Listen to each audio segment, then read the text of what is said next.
a todos, bienvenidos a Paredro, el podcast de libros, autores y demás actores del mundo literario. Mi nombre es Camilo Hoyos, les doy la bienvenida a nuestra tercera entrega de estas recomendaciones de libros para que regalen en esta Navidad. Esto lo hacemos en alianza con Confama, porque tenemos la certeza de que regalar un libro es invitar a conversar y bueno, los libros siempre se tienen que regalar a los seres queridos, a los amigos o, por qué no, a uno mismo.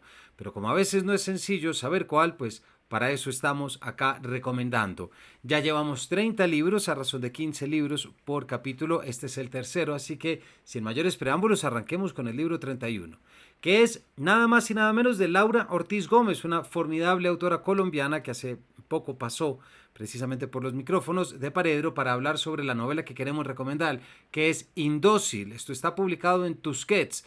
Yo nunca había leído una novela que pusiera una casa a hablar, les adelanto por ahí. Laura lo que hace es que toma el contexto histórico en 1907 en la Argentina para hablar sobre la revolución de las escobas, pero también tiene unos elementos como esos huesos de la niña Tehuelche que don Demetrio mandó a traer de la campaña del desierto, con tantas cosas que tienen que ver con la especulación inmobiliaria y también la distribución de espacios y de terrenos en Argentina. Una gran novela que me parece que está a la altura de los cuentos que ya leímos, Indócil, de Laura Ortiz. Número 32. Muchos de ustedes recuerdan una novela formidable. Hay novelas que abren camino, ¿no? Y que proponen una cantidad de cosas. Y Huaco Retrato de Gabriela Wiener sí que lo hizo. Me parece a mí que dejó una estela muy importante. Es una gran novela que los invito a leer si no la han leído. Y bueno, su novela siguiente, recientemente publicada, se llama Atusparia, que trata sobre una política de izquierda víctima del lawfare que se hace llamar Atusparia, como el líder de la resistencia indígena peruana del siglo XIX y como el delirante colegio comunista donde estudió en los estertores de la Guerra Fría. Me parece que siempre que abra Gabriela hay que callar y hay que escuchar.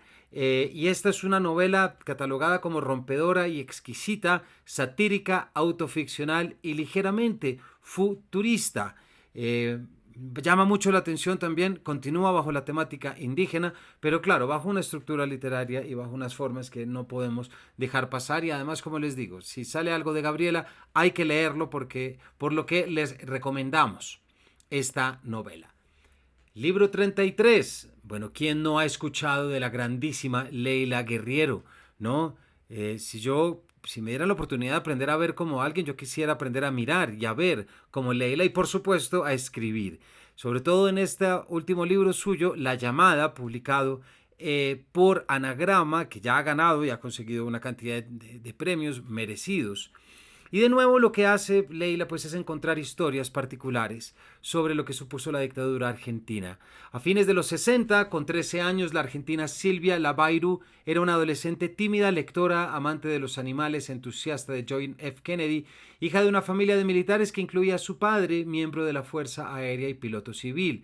A esa edad ingresó en el Colegio Nacional Buenos Aires, una institución pública de gran prestigio, donde entró en contacto con agrupaciones estudiantiles de izquierda y se transformó en una militante aguerrida.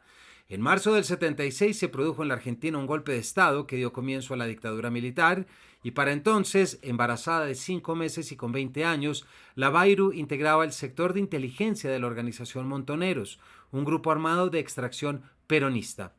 El 29 de diciembre del 76 fue secuestrada por militares y trasladada a la ESMA, es decir, a la Escuela de Mecánica de la Armada, donde funcionaba un centro de detención clandestino en el cual se torturó y asesinó a miles de personas. Allí tuvo a su hija que, una semana más tarde, fue entregada a los abuelos paternos. Pues bien, la periodista Leila Guerriero comenzó a entrevistarla en 2021, mientras esperaba la sentencia del primer juicio por crímenes de violencia sexual cometidos contra mujeres secuestradas durante la dictadura, en el que Lavairu era denunciante. A lo largo de casi 2 años, habló con sus amigos, sus exparejas, su pareja actual, sus hijos y sus compañeros de cautiverio y de militancia. Una novela a todas luces recomendada porque cuando Leila habla hay que callar y hay que leer. Libro número 34, Historia de la mujer caníbal de Maryse Condé. Para quien no lo sepa, Maryse Condé es una destacada escritora guadalupense que es bien conocida por su contribución a la literatura francófona y por supuesto y por tanto a la exploración de temas relacionados con la identidad, el colonialismo y la experiencia afro-caribeña. Pues bien, desde la editorial Impedimenta, de la muy linda, de hecho, editorial Impedimenta, se está haciendo un trabajo muy importante de recuperar y de republicar su obra, y en este caso, la historia de la mujer caníbal nos dicen lo siguiente: el marido de Rosely acaba de ser asesinado. Abandonada a su suerte en Ciudad del Cabo, se siente una extranjera en tierra hostil, una sombra dibujada en el rostro de un país cuyas heridas siguen cicatrizando. Querría volver a su casa, pero ¿dónde está su casa? Nacida en Guadalupe, educada en Francia, el color de su piel la ha perseguido por 4 continentes y no hay lugar en el mundo que le haya dado tregua. Tras la misteriosa muerte de su marido, a su alrededor se desata una tormenta de habladurías, rumores y sospechas, y ella, que se ganaba la vida como pintora, ya no se ve capaz de pintar. Es una novela sobre la soledad, la resistencia, donde la Grace Maryse Condé vuelca la sabiduría, la belleza y la rabia de toda una generación. Es una historia que explora la identidad y la exclusión con una perspectiva única, solo al alcance de una de las voces más respetadas de la literatura actual. Que le interese, por supuesto, literatura que tenga que ver con identidades culturales y, por supuesto, con colonialismo, creo que este es un muy buen regalo y además es un libro muy lindo. Ya ustedes lo verán. Libro 35. La invención de todas las cosas, una historia de la ficción de Jorge Volpi. Bien, muchos de ustedes hemos reconocido cómo la neurociencia se ha metido a intentar entender qué es la ficción y cómo funciona la ficción en el cerebro. Pues bien, Jorge Volpi, el escritor mexicano, fue de los primeros que se metió con esto, por lo menos para Latinoamérica y para el mercado iberoamericano, con un libro de hace ya algunos años que se llama Leer la mente, publicado en Alfaguara. Ahí es donde yo empecé a entender por primera vez la importancia de las neuronas espejo, de la empatía y tantas otras cosas. Y bueno, y este libro voluminoso, por supuesto, y les confieso que va a ser mi lectura de Navidad, se los adelanto, porque ya la arranqué y queda mucho por leer, son casi 500 páginas. Va a ser de mi lectura de piscina, de hamaca y de donde sea. Con un relato que se tiende desde el Big Bang hasta hoy, la invención de todas las cosas nos muestra que los seres humanos somos aquello que nos contamos. Fabuloso. Las ficciones que garantizan la cooperación entre individuos y grupos dieron vida a las religiones y los mitos. Las que tienen que ver con límites de territorios, razas o culturas han provocado o justificado invasiones, guerras y masacres. Hay otras que determinan nuestras relaciones personales o cívicas. La magia y la astrología sin duda son ficciones, pero también lo son la ciencia, la filosofía, el arte, la literatura, la música, el teatro, la televisión, las redes sociales e incluso la política o el amor. Este es un libro que a quien quiera que le interese de dónde vienen las historias, cómo llegamos a la ficción y todo esto, creo que lo tienen que leer con calma, como ya les digo que hay que hacerlo, pero tiene que ser un libro obligatorio en cualquier anaquel y cualquier estantería de alguien que se interese en estudios literarios o en la imaginación. No nos vayamos a cuestiones de estudios, solamente en la imaginación y en la forma de contar tiene que estar.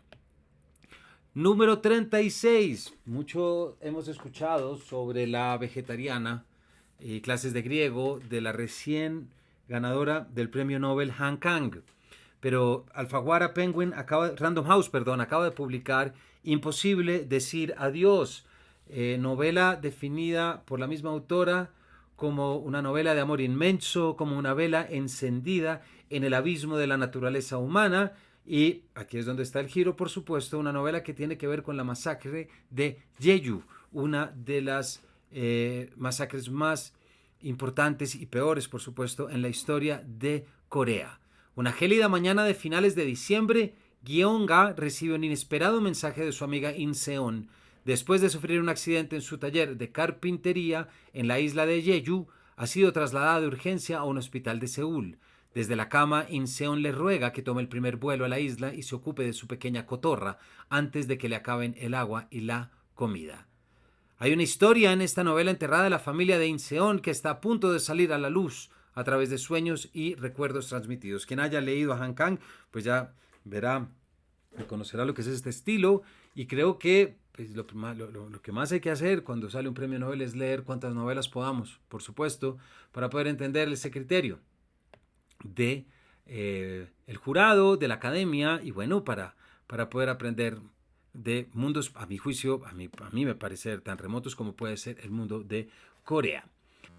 Nuestra novela 37 es una novela que publica una editorial que celebramos mucho, como es la editorial Impar, y es la novela de Albertina Carri, Lo que aprendí de las bestias. Albertina Carri, una de estas figuras emblemáticas de la cultura latinoamericana, y nos dicen, del reencuentro con su hermana, que vuelve a vivir al país con sus hijas, brotan para la protagonista los recuerdos dolorosos de una infancia rota tras el asesinato de sus padres. La locura a veces, la maldad otras, por momentos la fría y simple desaprensión organizan el pasado de ambas. Sin embargo, y contra sus propios pronósticos, la convivencia entre las cuatro promete la forma de una nueva familia y el alivio del amor.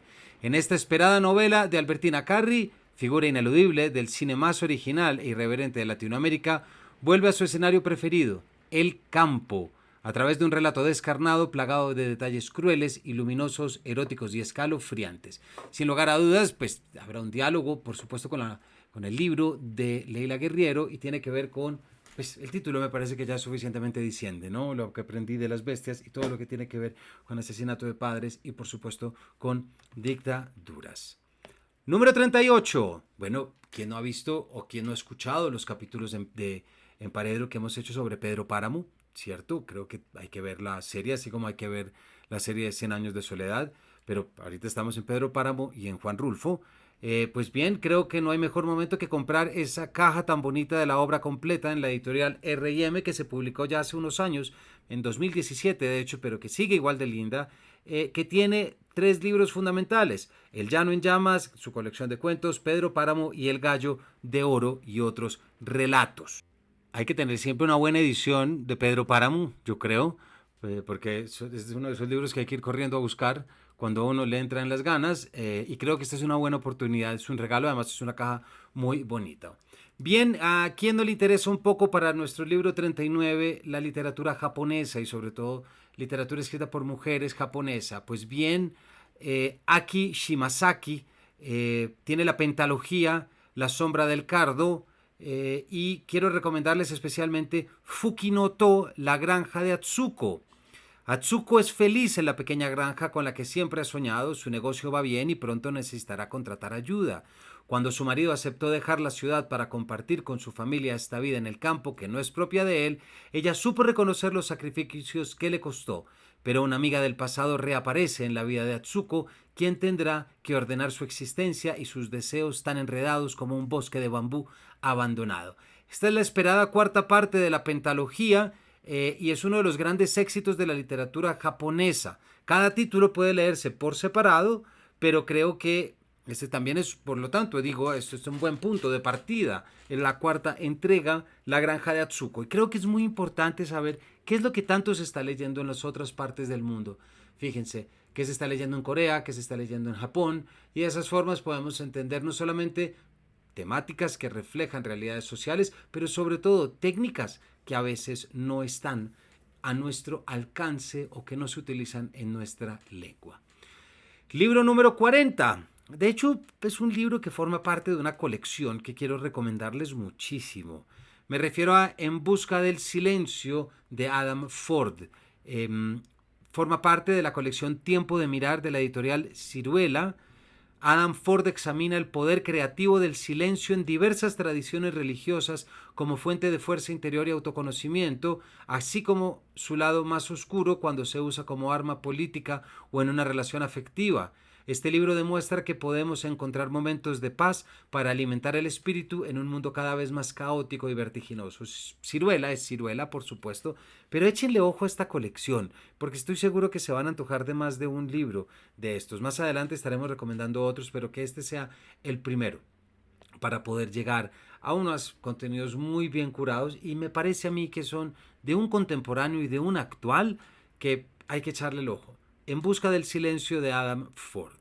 Número 41. Naturaleza Sagrada de Karen Armstrong. Yo creo que en otra ocasión he recomendado ya este libro. Este es un libro publicado por Crítica. ¿Cómo podemos recuperar nuestro vínculo con el mundo natural? Lo más interesante es que Karen Armstrong es una teóloga. Y no sé qué tanto hemos leído de medio ambiente y naturaleza desde la teología. Y eso es un campo muy grande porque, como ella empieza a decir en sus primeras páginas, no hay lugar, por ejemplo, en la Biblia para la naturaleza y para tantos otros relatos religiosos.